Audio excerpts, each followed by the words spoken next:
Afternoon. We are going to be finishing the book of Esther today. We are starting on, chapter 5. 3 days later, Esther put on royal clothes and stood in the inner courtyard of the palace, facing the palace itself. At that moment, the king was inside, sitting on his royal throne and facing the palace doorway. When the king noticed Esther standing in the entry court, he was pleased. The king held out to Esther the gold scepter in his hand, and she came forward and touched the scepter's tip. Then the king said to her, "What is it, Queen Esther? What do you want? I will give you anything, even half of the kingdom." Esther answered, "If the king wishes, please come today with Haman for the feast that I have prepared for him." "Hurry, get Haman," the king orders, "so we can do what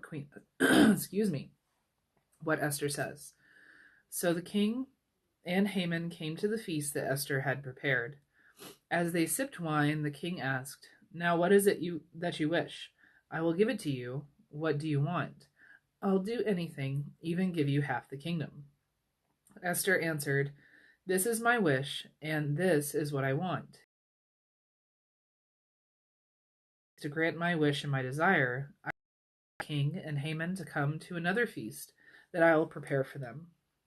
Tomorrow I will answer the king's questions." That day Haman left Esther's place happy. His spirits were high, but then he saw Mordecai in the king's gate. Mordecai neither stood up nor seemed the least bit nervous around him, so Haman suddenly felt a great rage toward Mordecai. But Haman held himself back and went on home. He sent word that his friends and his wife Zeresh should join him there. Haman boasted to them about his great wealth and his many sons. He told all about how the king had honored him by promoting him over the other officials and high royal workers. "Best of all," Haman said, "Queen Esther has invited no one else but me to join the king for food and drinks that she has prepared. In fact, I've been called to join the king at her place tomorrow. But all of this loses its meaning every time I see Mordecai the Jew sitting at the king's gate." So his wife Zeresh and all his friends told him, "Have people prepare a pointed pole 70 feet high. In the morning, tell the king to have Mordecai impaled on it. Then you can go with the king to the feast in a happy mood." Haman liked the idea and had the pole prepared. The same night, the king simply couldn't sleep. He had the official royal records brought in, and his young male servants began reading them to the king. They came to the report about Mordecai informing on Bigthan and Teresh. They were the two royal eunuchs among the guards protecting the king's doorway, who had secretly planned to kill King Ahasuerus. "What was done in order to reward Mordecai for this?" the king asked. His young male servants replied, "Nothing was done for him, sir." "Who is it out in the courtyard?" the king asked. Haman had just entered the outer courtyard of the palace. He had come to tell the king to impale Mordecai on the pole that he had set up for him. The king's servants answered, "That's Haman standing out in the courtyard, sir." So the king said, "Have him come in." When Haman entered, the king asked him, "What should be done for the man whom the king really wants to honor?" Haman thought to himself, "Who would the king really want to honor more than me?" So Haman said to the king, "Here's what should be done for the man the king really wants to honor. Have servants bring out a royal robe that the king himself has worn, and a horse on which the king himself has ridden. It should have the royal crest on its head. Then hand over the robe and the horse to the other man, one of the king's officials. Have him personally robe the man whom the horse to the other man, one of the king's officials. Have him personally robe the man whom the king really wants to honor and lead him on the horse through the city square. As he goes, have him shout, 'This is what the king does for the man who he really wants to honor.'" Then the king said to Haman, Hurry, take the robe and the horse just as you have said, and do exactly that for Mordecai the Jew, who works at the king's gate. Don't leave out a single thing you have said." So Haman took the robe and the horse and put the robe on Mordecai. He led him on horseback through the city square, shouting as he went, "This is what the king does for the man he really wants to honor." Afterward, Mordecai returned to the king's gate, while Haman hurried home, feeling great shame, his head covered. Haman told his wife Zeresh and all his friends about everything that had happened to him. Both his friends and his wife said to him, "You've already begun to lose out to Mordecai.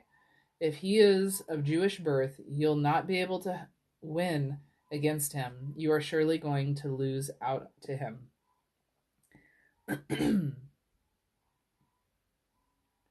They were still discussing this with him when several royal eunuchs arrived. They quickly hurried Haman off to the feast that Esther had prepared.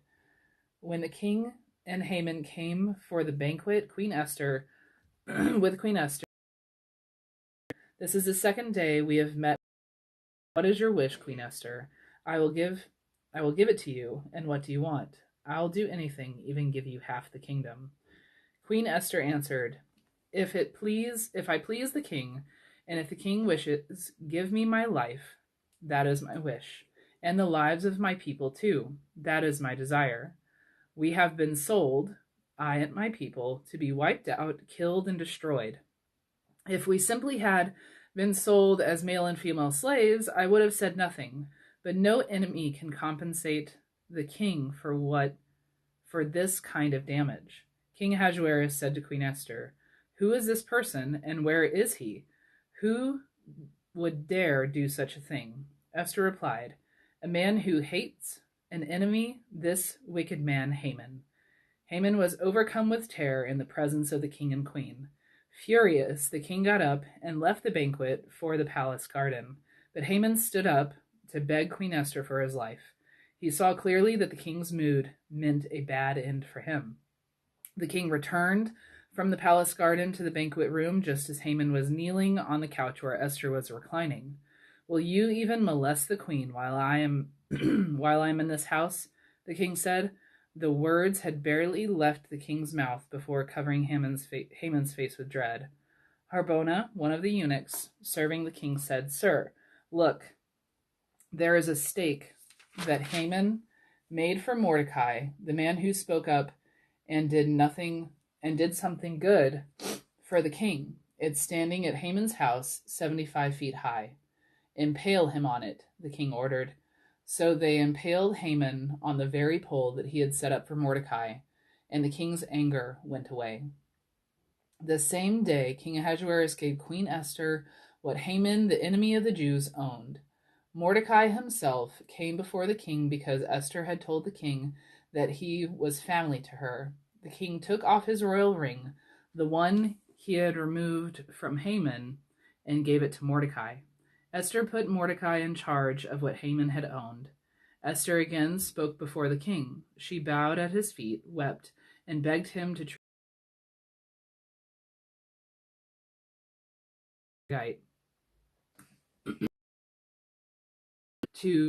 plan directed against the Jews. The gold scepter to Esther, and she stood before him. She said, "If the king's wishes, and if I please him, that is, if the king, and if he still sees me as a good person, then Haman to watch the terrible evil. Haman, Esther, everything Haman owned, and Haman himself, my servants, have impaled on the pole because he planned to attack the Jews. So you yourselves write to the Jews whatever you like in the name of the king, and seal the letters with the king's royal ring. Anything written in the name of the king and sealed with the king's royal ring cannot be called back." So that was when the royal scribes were summoned. On the 23rd day of the third month, that is the month of Sivan, they wrote exactly what Mordecai ordered the Jews, rulers, and governors, and the officials of the provinces from India to Kush, 127 in all. They wrote the alphabet of each province and in the language of each people. They wrote in the name of the king Ahasuerus and sealed the order with the king's royal ring. He sent the letters with riders mounted on royal horses bred from mares known to run fast. The order allowed Jews in each town to join together and defend their lives. The Jews were free to wipe out, kill, and destroy any army of people and province that attacked them, along with their women and children. They could also take and keep anything their attackers owned. The one day in all the provinces, the king Ahasuerus, on which they could do so was on the 13th day of the 12th month, that is, the month of Adar. A copy of the writing was to become law in each province and be on public display for all of its people to read.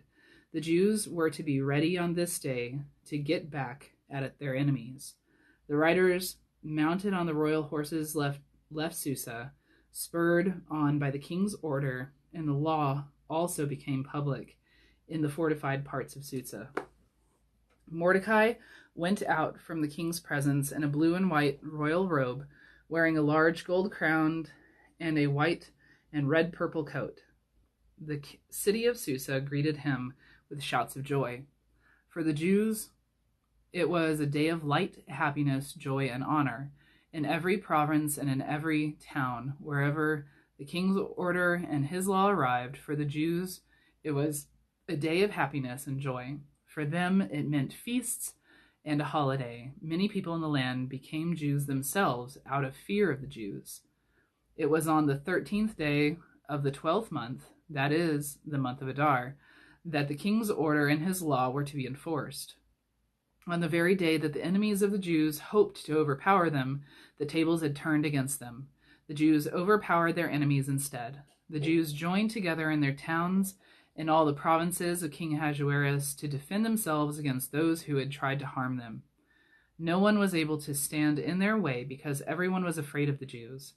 All the leaders of the provinces, rulers, governors, and those in charge of the king's business helped the Jews because they were afraid of Mordecai. Because Mordecai was very important in the palace, indeed, Mordecai was becoming. The Jews put down all their enemies with sword blows, killing, and destruction. They did whatever they wanted with those who hated them. In the fortified part of Susa, the Jews killed 500 people. They also killed Athanda, Dalphon, Asphath, Portha, Adalia, Aridatha, Parmastatha, Arisai, Ardini, and Vizatha. They were the 10 sons of Haman, Hamandath's son, the enemy of the Jews. But the Jews did not lay a hand on anything their enemies owned. The same day, a report concerning the number killed in the fortified part of Susa reached the king. So the king said to Queen Esther in the fortified part of Susa, "The Jews have killed 500 people, as well as the 10 sons of Haman. What have they done to the rest of the royal provinces? What do you wish now? I'll give it to you. What is your desire? I'll do it this time too." Esther answered, "If the king wishes, let the Jews who are in Susa also have tomorrow to do what the law allows for today, and let them also impale the 10 sons of Haman on pointed poles." The king ordered that this be done, and the law became public in Susa. They impaled the 10 sons of Haman, just as she said. The Jews in Susa joined together again, this time on the 14th day of the month of Adar. In Susa they killed 300 people, but they didn't lay hand on anything the people owned. The Jews out in royal provinces also joined together to defend their lives. They put to rest the troubles with their enemies and killed those who hated them. The total was 75,000 dead, but the Jews didn't lay a hand on anything their enemies owned. They acted on the 13th day of the month of Adar. Then on the 14th day they rested, making it a day of feast and rejoicing. The Jews in Susa joined together for self-defense on the 13th day and 14th day of the month, but they rested on the 15th day of the month and made it a day of feast and joyous events. That is why Jews who live in villages on the 15th day of the middle of the month of Adar, a day of rejoicing and feasts, a holiday. It is a day on which they send gifts of food to each other. I wrote these things down and sent letters to all the Jews in all the provinces, both of King Ahasuerus. The rule that Jews keep the 14th and 15th days of the month of Adar each and every year. They are the days on which the Jews finally put to rest the troubles with their enemies. The month is the one when everything turns around for them, from the sadness to joy, and from sad, loud crying to a holiday. They are to make them days of feast and joyous events, days to send food, gifts to each other, and money gifts to the poor. The Jews agreed to continue what they had already begun to do, just what Mordecai had written to them. Indeed, Haman, Hammedatha, the Agagite son, the enemy of all Jews, had planned to destroy the Jews. He had servants throw pur, that is the dice, to find and day, to trouble greatly and destroy them, turn back on him instead. So they impaled him and his sons on pointed poles. That is why people call these days Purim, by using the ancient word pur. It all fit with what this letter said and what they saw happen, and with that they themselves went through. The Jews agreed that they, their children, grandchildren, and great-grandchildren, as well as all non-Jews who become Jews, should always keep these 2 days. They agreed to follow the written rules, and at the proper time too, every year. So forever, every family, province, and town remembers to keep those days. These days of Purim won't die out among the Jews. They will remember to keep them forever. Queen Esther, daughter of Abihail, along with Mordecai the Jew, wrote with her full royal power to show that this second letter about Purim was correct.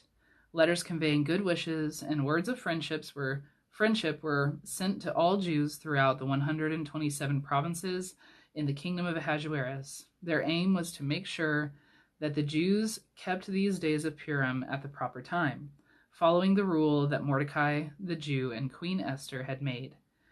The rule fit well with what they themselves had agreed to do forever with other things they did, like fasting and lamenting.